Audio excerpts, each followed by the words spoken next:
It does say civil penalties in the amount of $500 for each day of violation, but no more than $250,000 No big. or imprisonment Yeah. for not more than 5 years or both. Yeah, no big deal. It's weird that like a 10-minute form fill out could have that big a penalty, right? Yeah. This week, we want to get into this new form that you've got to fill out if you have an LLC or small business, basically. Yeah. So starting this year in 2024, U.S. businesses need to submit a beneficial ownership information report, or a BOIR. These reports include personal information about significant people involved in the company, including owners and managers. That's a whole lot of words. Yep. So let's try and kind of break it down into like the need to know info. So first things first, is this different than filing or renewing your LLC? The answer is yes, it is different.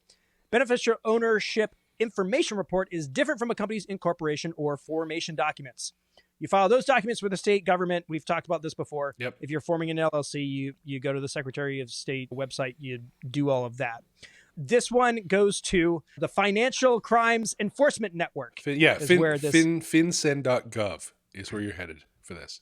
Yeah, basically they passed this law. They call it the Corporate Transparency Act. The ultimate goal is to get the fishiness out of shell corporations and basically tie businesses to human beings.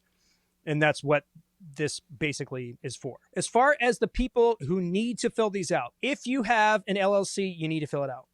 If you've got any sort of leadership structure in that LLC, maybe you have your band set up as a partnership in a legal sense, S-Corp, C-Corp, whatever, all of that information needs to be included on that BOI form. The kind of information that you're filling in is pretty basic stuff.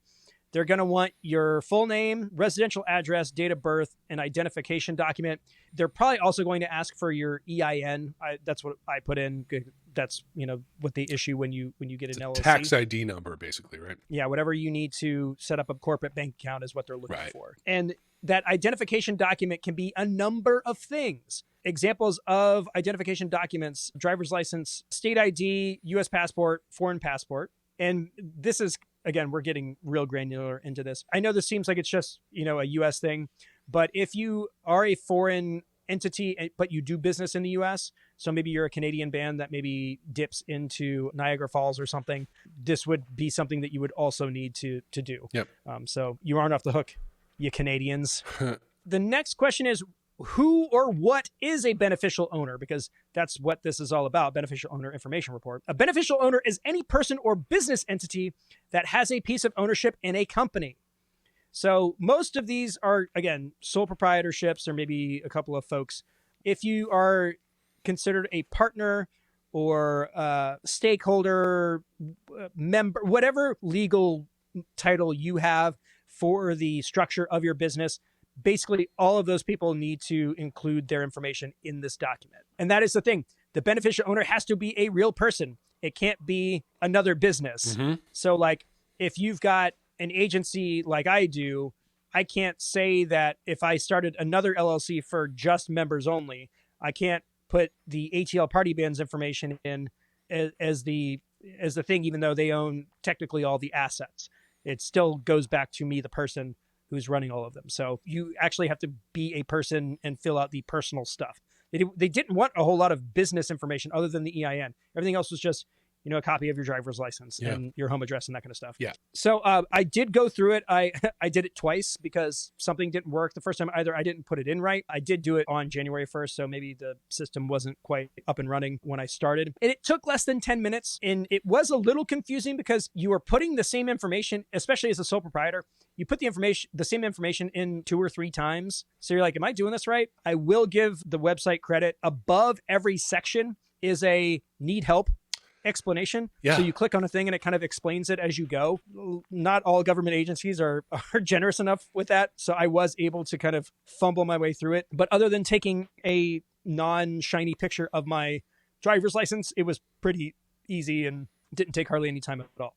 That being said, the timing of getting this filed is important because we mentioned earlier there's money involved. Yeah. If you don't have this filed by a certain deadline, they can charge you 500 some odd bucks a day if you're in violation. So this is important to do. Yeah. All right, so here's the breakdown. New reporting companies formed this year. So if you form an LLC in 2024, you have 90 days from filing the incorporation documents to fill out this information. So you have to have the report sent in within 90 days of doing your actual paperwork. Existing reporting companies formed before 2024, that's us. You have a full calendar year. You have until January 1st, 2025 to fill this thing out. Once you have it filled out, though, if any information changes, you move to a different location, new people are added, you have 30 days to update that report after those things occur. So you are responsible for keeping the document up to date as far as the reporting agency goes. And of course, the last and most important thing is, how much is this going to cost me? Well, as long as you don't mess it up and file after the deadline, it's free. It doesn't cost you anything. So while setting up an LLC, typically you incur some kind of fee. This is just something that you spend 10 minutes doing, and then you're on with your business. So like I said, not a big deal. Got it done. And yeah, if you want to get more information, you can email us, coverbandconfidential@gmail.com, or go to fincen.gov. It's pretty straightforward, and they did what I consider a fairly decent job of making it understandable. That's good. I'll tell you, the thing that you just said that was news to me, that didn't jive with what I thought I understood before. My understanding had been that an existing business, it was due 90 days after the 1st of January of this year. That happened, a few days ago. The thing you said was it's actually not due for an existing business until the 1st of January next year, 12 months from now. Let's check our work here. Okay. So according to the FinCEN website, existing companies created or registered to do business in the United States before January 1st, 2024 must file by January 1st, 2025. Okay. And that was released 3 days ago.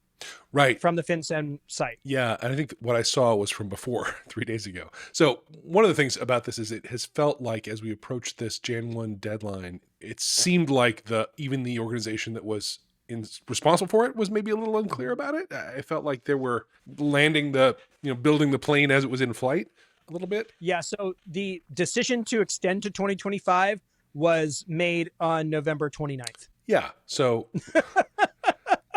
thank you. I appreciate that they did that. I think they were just like, hey, if we're going to find somebody $250,000 and potentially put them in prison for 5 years, maybe let's give them a little bit of time. Yeah. And it's bizarre that that's the penalty for what amounts to like 15 minutes of work on a website. Right. Especially considering the number of entrepreneurs who also have ADHD. Well, yeah, that and I found out about the need to do this on TikTok. Like, yeah, same. There was like no big announcement about this. It's really surprising that this is where we've landed. The interesting thing is the video version of this conversation will definitely go up on YouTube, but I probably will have to go through all of this information in a TikTok in order for it to, get out to the right people. Yeah. Just because this kind of format might be a little too long form, too conversational. Even though they say that's what TikTok wants, I've put our 10, 30. It's not what TikTok wants. No, people do not. Nope. No. They're not interested in that. No.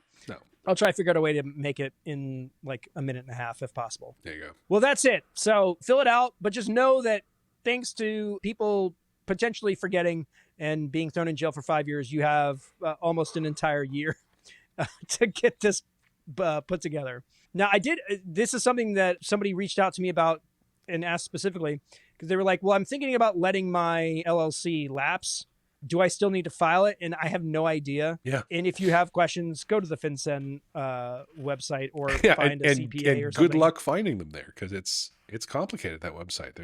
Either way, just, go and do that and get it done because it's relatively painless and the alternative is not great.